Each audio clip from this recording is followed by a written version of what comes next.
आरक्षण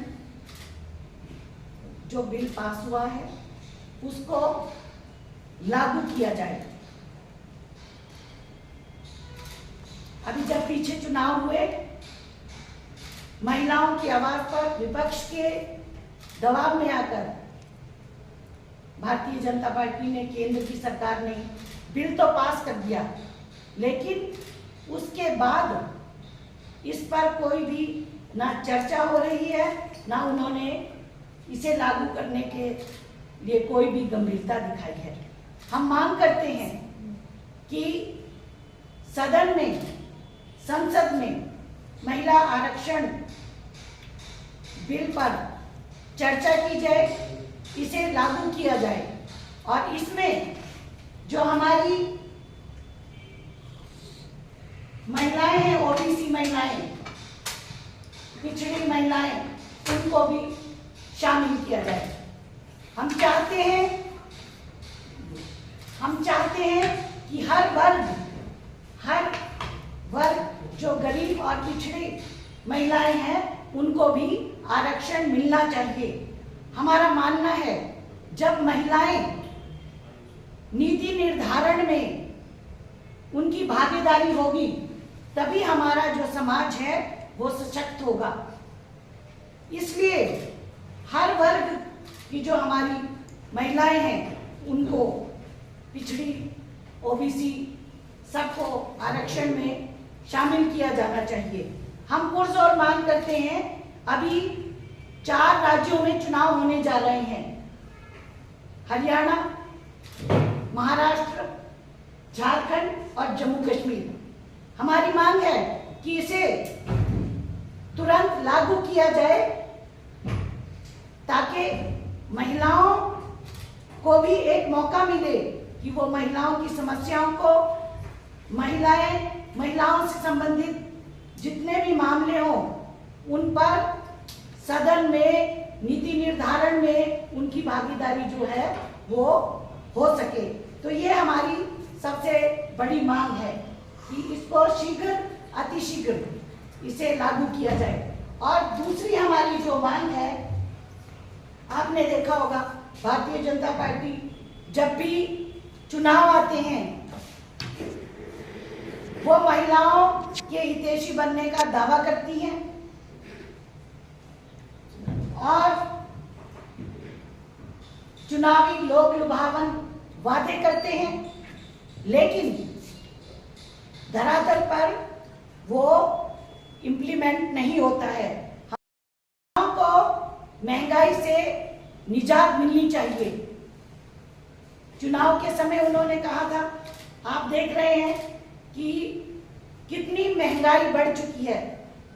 यही भारतीय जनता पार्टी थी, यही केंद्र की सरकार थी। इन्होंने क्या कहा था कि हम लोग सिलेंडर जो है वो 500 रुपए का देंगे। चुनाव खत्म हुए, उसके बाद ये लोग अपनी बात से पलट गए। महिला कांग्रेस की मांग है कि महिलाओं को आर्थिक सुरक्षा देने के लिए, आर्थिक रूप से सशक्त करने के लिए महालक्ष्मी योजना, जो हमारे मैनिफेस्टो में भी था, कांग्रेस चाहती है कि महिलाओं को आर्थिक रूप से मजबूत करने के लिए हर साल महालक्ष्मी योजना के तहत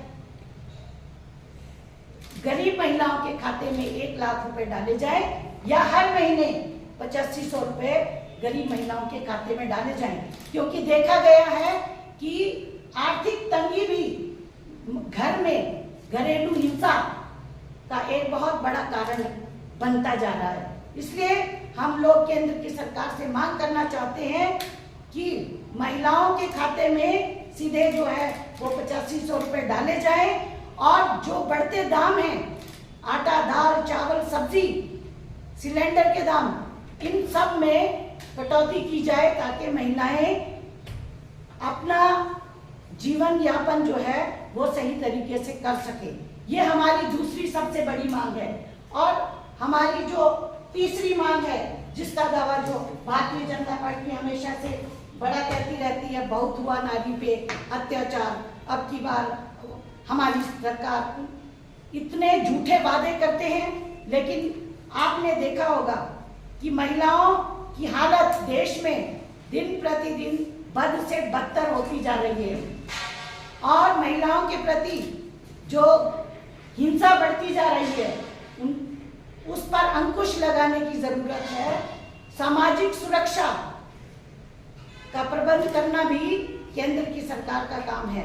आपने देखा होगा अभी मध्य प्रदेश में जहां पर ये इन्होंने बड़े जोर शोर से कहते थे कि हमने लाडली योजना चलाई है, उसी मध्य प्रदेश की बात कहिए।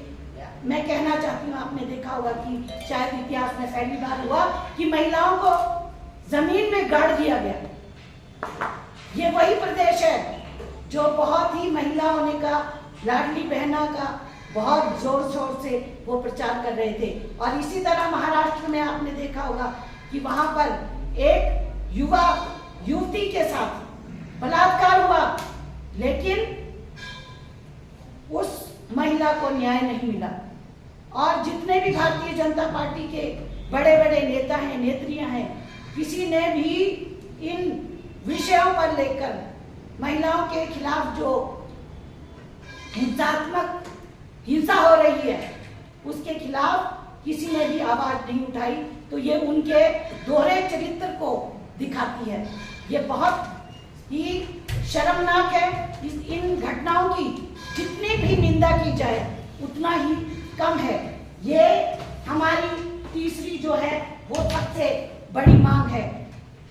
और आने वाले समय में हमारी जो महिला कांग्रेस है 29 तारीख को पूरे भारतवर्ष में इन इशू को लेकर, महिला आरक्षण को लेकर, महिलाओं की आर्थिक सुरक्षा को लेकर, महिलाओं के सामाजिक सुरक्षा को लेकर जंतर मंतर पर अखिल भारतीय महिला कांग्रेस की राष्ट्रीय अध्यक्ष हमारी अलका लांबा जी के नेतृत्व में पूरे देश की महिलाएं वहां पर सरकार के विरुद्ध धरना प्रदर्शन करने जा रही है।